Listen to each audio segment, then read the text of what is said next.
آج ہم پڑھیں گے سبق توصیف کا خواب، جس کے مصنف ہیں علامہ راشد الخیری، اور یہ سبق ایک کہانی ہے۔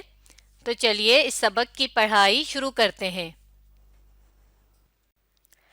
دریائے ہگلی کے کنارے پر ایک عظیم الشان کوٹھی ہے، عظیم الشان شاندار یا بہت بڑی، جس کے چاروں طرف ایک سرسبز و خوشنما، سرسبز ہرا بھرا، خوشنما خوبصورت باغ مہک رہا ہے، جس میں توصیف اپنے شوہر اور چار بچوں سمیت رہتی ہے۔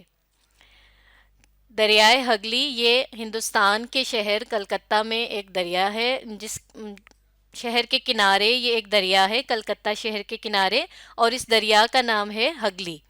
تو اس کے کنارے پر ایک بہت بڑی کوٹھی ہے، اور جس کوٹھی میں توصیف اپنے شوہر اور بچوں سمیت رہتی ہے۔ کسی قسم کا رنج و غم یعنی دکھ اس کے پاس آ کر پھٹکا تک نہیں۔ پھٹکا تک نہیں یہ محاورتاً استعمال کیا گیا ہے۔ پھٹکنا یعنی کبھی اس کے پاس بھی نہ آیا تھا، کبھی دور دور تک اسے کبھی کسی غم کا پتہ بھی نہیں تھا۔ داؤد، توصیف کے سسر، نے یہ کوٹھی کئی لاکھ روپے کے صرف سے ایک گاؤں میں بنوائی تھی۔ صرف یعنی خرچ کرنا، یعنی پیسہ خرچ کر کے، اور دور دور کے معمار کہتے ہیں عمارت بنانے والے کو، اپنی صنعت، اور صنعت کہتے ہیں کاریگری کو، ہنرمندی کو، ایسے نمونے دکھائے تھے کہ آدمی دیکھ کر دنگ رہ جاتا تھا۔ رنگ برنگ کے پھولوں نے اس ایوان کو جنت بنا دیا تھا۔ میلوں تک، ایوان کہتے ہیں محل کو، میلوں تک ہوا ان کی خوشبو سے مہکی رہتی تھی۔ طائران خوش الحان یہ تین لفظوں سے مل کر بنا ہے، طائران، خوش اور الحان۔ تو طائر کہتے ہیں اڑنے والے پرندوں کو، اور خوش الحان سے کے مراد ہے معاف کیجیے گا، خوش الحان سے مراد ہے اچھی آواز والے پرندے، یعنی سریلے پرندے جن کی آوازیں کانوں کو بہت اچھی لگتی۔ آبشاروں، خوش الحان کے نغمے، آبشاروں کی سریلی آوازیں خواہ مخواہ دلوں میں امنگ پیدا کرتی تھیں۔ آبشاروں یعنی بلندی سے جو قدرتی طور پر پانی گر رہا ہو اسے آبشار کہتے ہیں۔ خواہ مخواہ یعنی بغیر کسی وجہ کے، اور امنگ یعنی خواہش۔ تو اس پہلے پیراگراف میں مصنف نے ہمارے آگے ایک منظر پیش کیا ہے کہ توصیف کی جو کوٹھی تھی، جو اس کا محل تھا، وہ کس قدر خوبصورت جگہ پر تھا، دریا کے کنارے، اور وہاں پر آبشاریں تھیں۔ اس کے علاوہ پرندے اڑتے رہتے تھے جن کی آوازیں، جن کے نغمے کانوں کو بھلے لگتے تھے۔ تو خواہ مخواہ جو ہے ہمارے دل میں یہ خواہش سی پیدا کرتی تھی، ایک امنگ یعنی دل میں ایک خواہش، لگن پیدا ہوتی تھی اس جگہ سے۔ بہتر سے بہتر زندگی جو دنیا میں کسی عورت کی بسر ہو سکتی ہے تو وہ توصیف کی تھی کہ موسیٰ، توصیف کا شوہر، اس کے اشاروں پر کٹ پتلی کی طرح کام کرتا تھا۔ اشاروں پر کٹ پتلی کی طرح یہ بھی ایک محاورہ ہے، یعنی کسی کو بالکل اپنے اشاروں پر نچانا، یعنی جیسا اس کو کہنا وہ ویسا ہی کرتا چلا جائے، تو ہم کہتے ہیں کہ یہ تو میرے اشاروں پر ناچتا ہے۔ تو یہاں پر یہ محاورہ ہے۔ 11 سال کے عرصے میں لڑائی جھگڑا تو درکنار، کسی قسم کا اختلاف تک سننے میں نہ آیا۔ درکنار کہتے ہیں ایک طرف، یعنی ان کی شادی کو 11 سال ہو گئے تھے، اور اس 11 سال میں کوئی لڑائی جھگڑا تو کوئی دور کی بات ہے ایک طرف، بلکہ ان کے درمیان تو کبھی کسی قسم کا کوئی اختلاف بھی کسی نے نہیں سنا تھا۔ شام کے وقت ایک روز توصیف پائیں باغ کہتے ہیں اس باغ کو جو محل کے اندر ہی موجود ہوتا ہے، میں ٹہلتی ہوئی باہر نکلی اور سڑک پر آئی۔ موسیٰ ساتھ تھا، موسیٰ یعنی اس کا شوہر اس کے ساتھ تھا۔ دونوں میاں بیوی باتیں کرتے پاؤں پیدل دور تک نکل گئے۔ آدمی نہ آدمزاد، سرد موسم، شام کا وقت، مسافت خاک نہ معلوم ہوئی۔ مسافت کہتے ہیں فاصلے کو، اور خاک نہ معلوم ہونا یہ بھی محاورتاً ہی استعمال ہوا ہے کہ یعنی جو موسم تھا وہ ٹھنڈا تھا اور وہ پیدل پیدل باتیں کرتے نکل آئے تو انہیں بالکل پتہ ہی نہیں چلا کہ انہوں نے کتنا زیادہ فاصلہ طے کر لیا ہے۔ یہاں تک کہ دونوں ایسی جگہ پہنچے جہاں ایک عمارت کی ٹوٹی ہوئی دیواریں اور گری ہوئی محرابیں یعنی وہ دروازہ جو گول شکل میں ہوتا ہے، آدھا گول کی شکل میں جو دروازے بنائے جاتے ہیں اسے محراب کہتے ہیں، اس کے مسجد ہونے کا پتہ دے رہی تھیں، کیونکہ اور عموماً یہ جو گول دروازے ہوتے ہیں یہ مسجد میں بہت زیادہ پائے جاتے ہیں۔ تو جب انہوں نے ایک ٹوٹی ہوئی عمارت دیکھی جس میں محرابیں بھی شامل تھیں تو انہیں یہی اندازہ ہوا کہ یہ مسجد ہی ہے۔ توصیف ایک ایسی ماں کے دودھ سے پلی اور ایسے باپ کی گود میں بڑھی تھی جہاں مفلسی یعنی غربت نے مذہب کی وقت یعنی اہمیت رگوں میں کوٹ کوٹ کر بھر دی تھی۔ تو یہاں توصیف کا بتایا جا رہا ہے کہ وہ اپنے ایسے ماں باپ کے گھر میں تھی کہ جہاں پر غربت بہت زیادہ تھی، اور اسی غربت کی وجہ سے ایسا تھا کہ وہ بہت زیادہ ہی اسلام کو عمل پیرا ہوتی تھی یا عمل کرتی تھی۔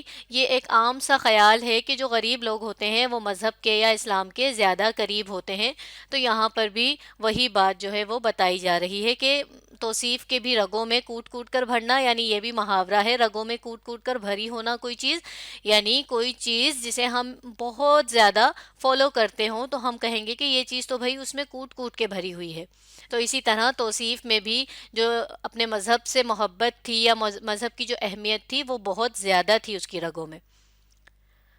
گو تغیر حالت نے توصیف کے خیالات میں بہت کچھ فرق کر دیا تھا۔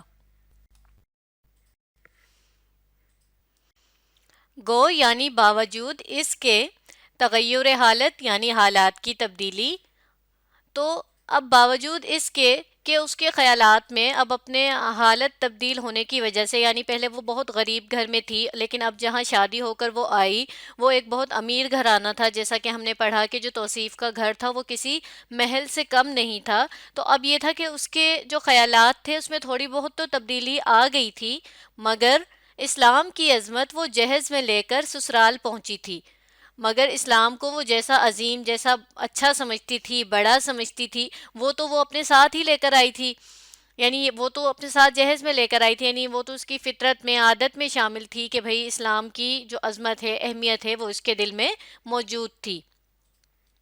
اس وقت یہ دیکھ کر کہ خانہ خدا یعنی مسجد یا پھر خدا کا گھر اس حالت میں ہو اور کتے اور گیدڑ اس میں رہیں، دل پر ایک چوٹ سی لگی۔ دل پر ایک چوٹ سی لگی یہ بھی محاورتاً استعمال ہوا ہے، یعنی دل میں ایک دکھ ہوا، دل میں یہ چیز بری محسوس ہوئی، اور اس نے مصمم یعنی پکا ارادہ کر لیا کہ مسجد از سر نو تعمیر کرا دوں۔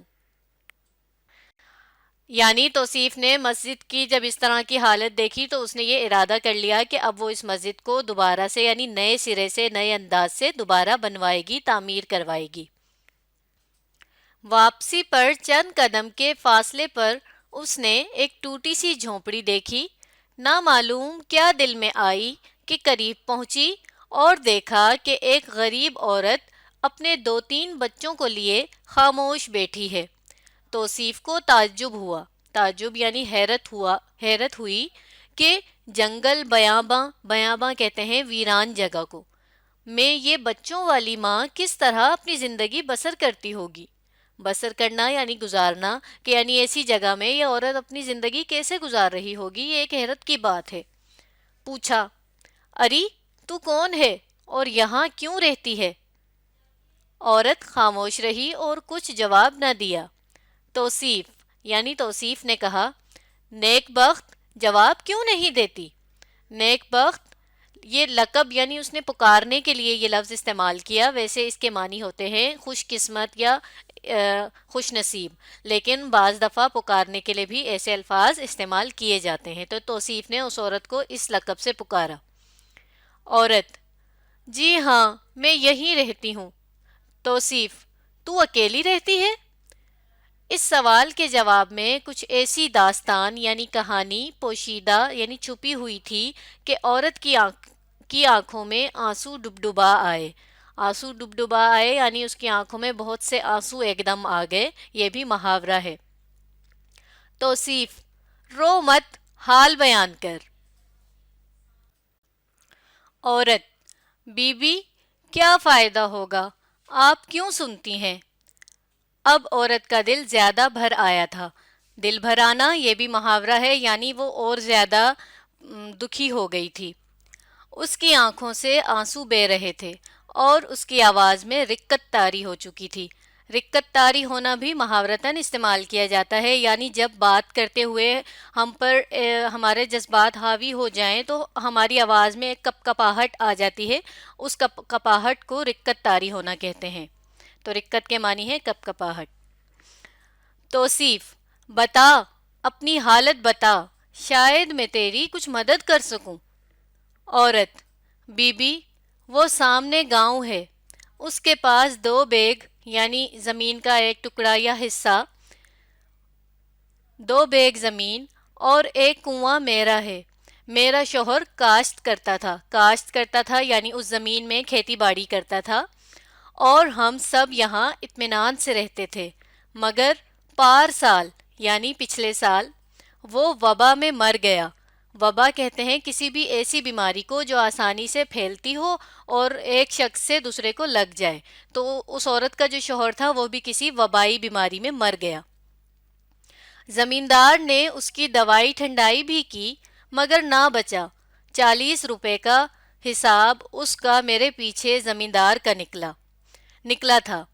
یعنی 40 روپے جو ہے وہ زمیندار کے دینے تھے اس عورت کے شوہر نے. میرے پاس دانہ خریدنے کو تنکا نہ تھا. اب یہ بھی محاورتاً بات کی ہے، یہاں دانے سے مراد روزی روٹی ہے، کھانے کے لیے چیزیں ہیں. تو وہ یہ کہہ رہی کہ میرے پاس تو اتنا بھی نہیں تھا کہ میں اپنا کھانے پینے کا کچھ کر سکوں. تنکا نہ تھا یعنی میرے پاس تو کچھ ایسا تھا ہی نہیں کہ میں اپنے لیے کچھ کر سکوں. تو میں اسے کہاں سے دیتی. اس نے میرا بچہ لے لیا اور اب مجھے اس سے ملنے بھی نہیں دیتا. مجھے اس کی صورت دیکھے 5 مہینے ہو گئے. کئی دفعہ گئی، دھتکار دیا یعنی مجھے ٹھکرا دیا، لعنت ملامت کر کے مجھے کہا کہ واپس چلی جاؤ. یہاں پہنچ کر عورت کی ہچکی بند گئی یعنی وہ اتنی زیادہ رو چکی تھی کہ اب اس کی آواز جو ہے وہ ہچکیوں والی ہو گئی.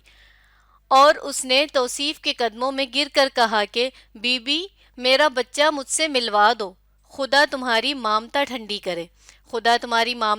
کرے. یہ بھی محاورتاً اس نے اسے ایک دعا دی ہے کہ تمہاری گود ہمیشہ بھری رہے.